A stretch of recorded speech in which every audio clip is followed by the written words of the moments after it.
Curious to see how far your budget goes in 1 month of traveling in Europe? In this video, we're going to be sharing our expenses for the month of January, broken down into 10 key categories. Our time in January was split between Portugal and Albania. Hi, we're Karen and Darmish from Katie Travel Warriors. We are retirement slow travelers. Stick around to find out how we managed our expenses this month.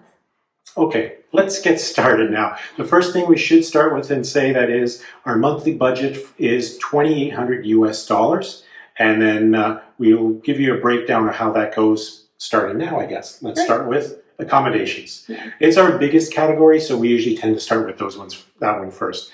So we stayed in 4 different locations this month, so we did a little bit of moving around. So we'll give you a breakdown. First of all, the total was for the 31 days was $1,114.58.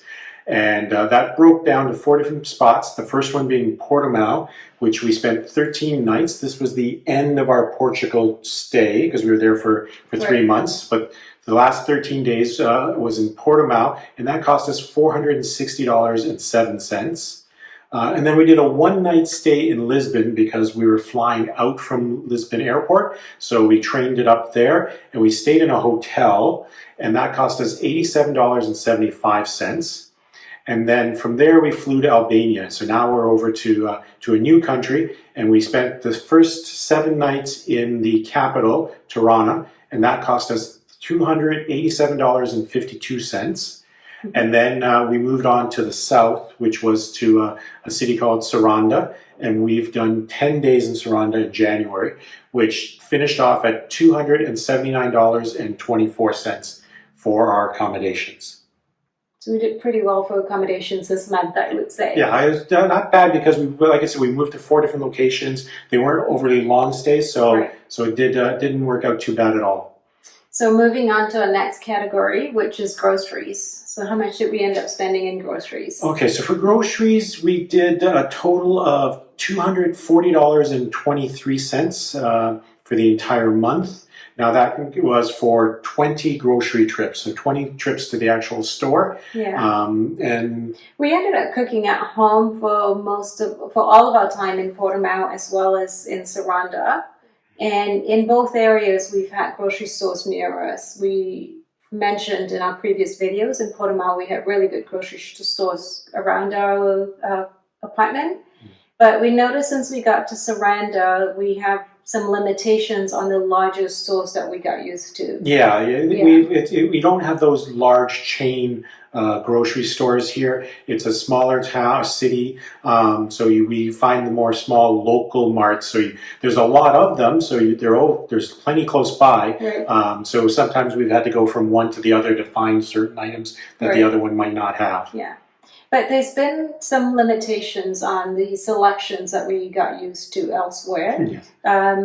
We've noticed, we're not sure why, but we've noticed that the selection of meat is, in our opinion, is a bit limited. Right? Yeah, it's less. I mean, I'm the meat guy, and so going to the store, they have a meat section, but it's usually not a lot of variety, not a lot of choices. Now, there are a lot of fresh markets in the area that sell produce, so we come across a lot of mom and pop shops along all of our walks, and they all sell lots of produce and very good quality produce. And there's also a lot of seafood. Obviously, we're right by the sea, so there's lots of seafood.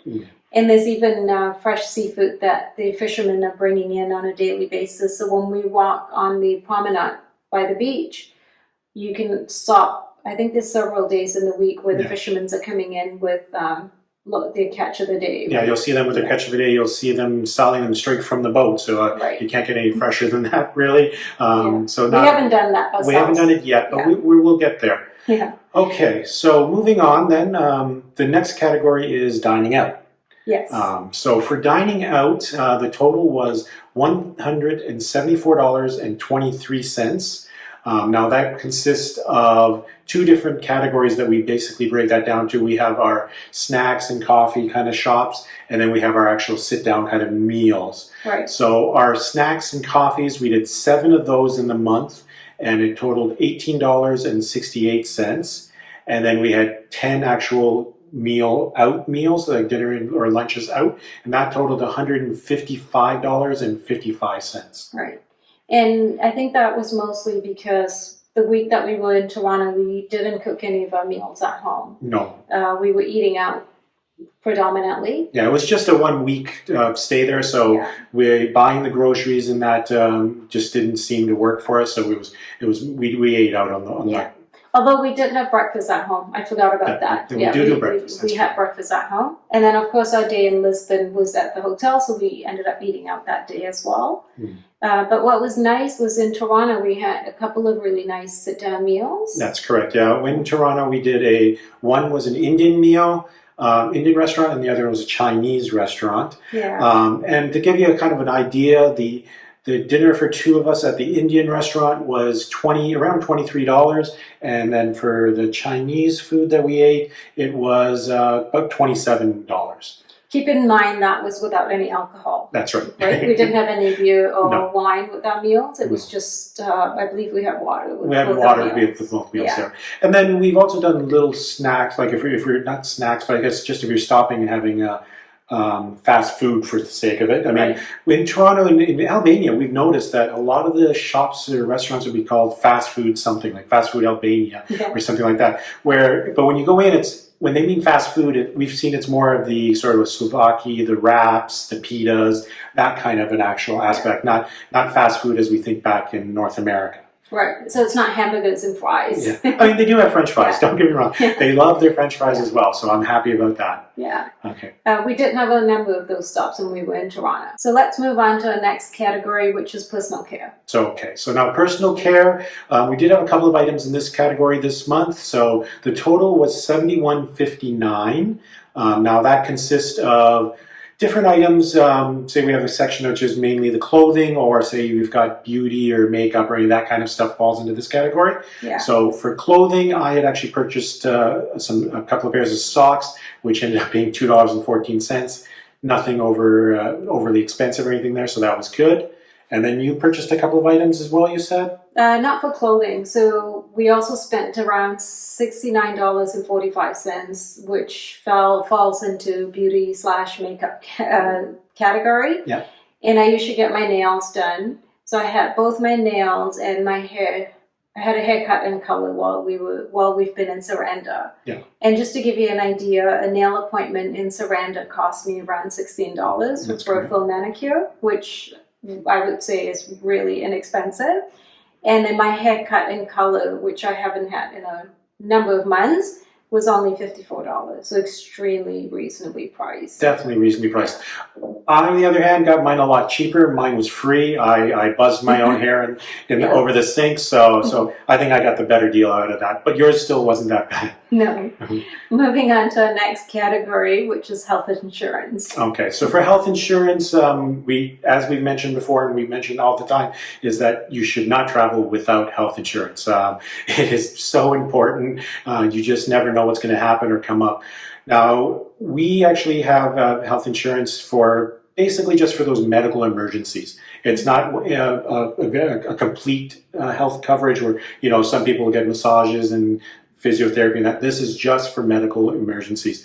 And it came up to $210.42 for both of us together for the month. And really, in this category, your health insurance is going to be variable. It really depends on the age bracket that you fall into. Yeah. We're over 50, so we know we're paying a little bit more, and that number seems to go up every year. Yeah. Right? And I've got pre-existing conditions, so I mean, all those factors come into play. So everybody has to take a look for themselves, and yours might be more, yours might be less. So just make sure you look into it. So moving on to medical care next. So the next is medical care. This month, knock on wood, we have $0. We didn't have any need to go in for anything. But this category would be such as walking clinics or appointments in that kind of scenarios. If we're not feeling well or something comes up, we get a cut. So that's what this category is for. And it's, as I said, this month was $0. Okay, so the next category now, moving on, is entertainment. This usually consists of attractions, tours, any kind of events, anything, movies, or anything that we go to for entertainment purposes. And in this month, in January, we spent $21.37. The main item for that item, or that this month, was the Bunker Art 2 Museum, which was amazing and something that we recommend everybody should go do. Right, and this was in Tirana, Albania. That's correct. So Bunker Art 2 used to be an underground nuclear bunker, and since then it's been converted into a museum, which really tells the chilling story of the communist regime that happened during the time that they had, that ruled Albania for about 40 years. And we felt that we needed to really educate ourselves about Albania's history, hence why we ended up walking through that. That's correct. I mean, it was amazing. It was, if I'm correct, the bunker itself was for the Ministry of Internal Affairs. Correct. So they've recently made some changes to it, and it's definitely worth the entry fee to go in. So definitely a place that I think everybody should see if they're in the capital. So moving on, we're going to go to the next category, which is transportation. Okay, so now transportation, the total for the month was $117.60. Now, we had a couple of different categories in here.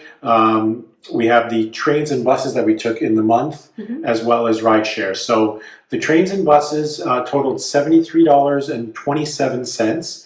Now, we took one train from Portimao to Lisbon, so that's when we were leaving and had to go to the airport.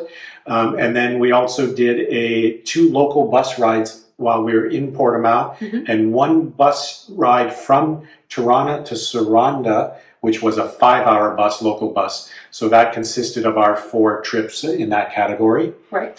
And then the ride shares were a combination of Uber and taxis, and we did 5 trips there, and that was $44.33 in total. So not too bad for transportation for the month.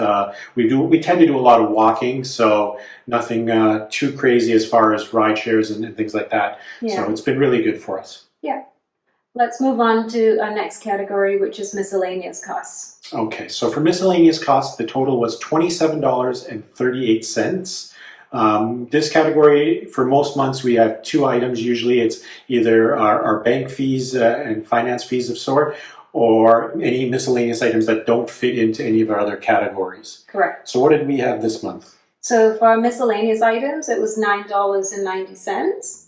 And it was really just, we needed to pick up some items for the kitchen while in Saranda. That's great. And then we also had a couple of trips to dry our clothes when we were leaving Portimao. Yes. And then we also had, as Tom said, the next sub-item here would be our banking or financial fees. And that totaled to $17.49. Correct. And in saying with the financial fees, the one thing I think we should make note of is we're here in Albania. We have been going to the money exchange places to get the local currency, because you cannot get the Albanian lek outside of the country itself. So you have to either use ATMs, banks, or the exchanges. Albania is still very much a cash-based system. So pretty much everywhere we've shopped, we've had to pay cash versus tapping out our card. A card, yeah. Right? Yeah. Our next category then is recurring costs. And this is our final category actually as well. So our recurring costs, our total for the month was $111.95. Now, 3 items in this category this month, of course. So we have our cell phone, which was $10.26. And to give a little bit of detail on that one to start before we go on, we used an eSIM when we were coming into Albania, and we actually just, for the first time, tried to stick with using only the eSIM. We used a lot of the offline maps this time while we were in the capital, and we're just trying to see if we can survive on less data. So it's been going pretty good so far, so we'll play it by ear. If we find that we will go in and get a SIM card like we normally do. But so far, just using the Wi-Fi in the condo and then using the offline maps outside, we've been doing pretty good, I think. So it's not bad. Yeah.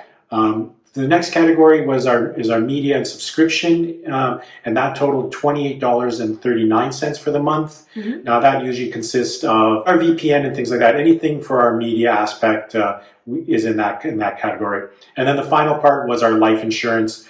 something that we've been carrying forward and keep with us. So that's $73.29 for the month. So let's add up all of these 10 categories, and now what did we end up spending for the month of January? So our grand total for the month of January is $2,089.35. So that's pretty amazing, I think, for us. We did pretty good being in Europe and doing the 4 different locations that we were in. That ended up being 25% under our budget. So definitely a big bonus and benefit there. And I think it's a good start to the year. It's a good way to start, I think, for us, because it builds our confidence on being able to carry forward and hopefully be able to get a few more months in with under budget and save those up for those more expensive European countries that we're probably doing in the next few months, actually. Correct, yeah. So that's the end of our monthly total for the month of January. So this is our full breakdown for what it costs us to travel for the month of January. We hope that this information's been useful for planning your travels.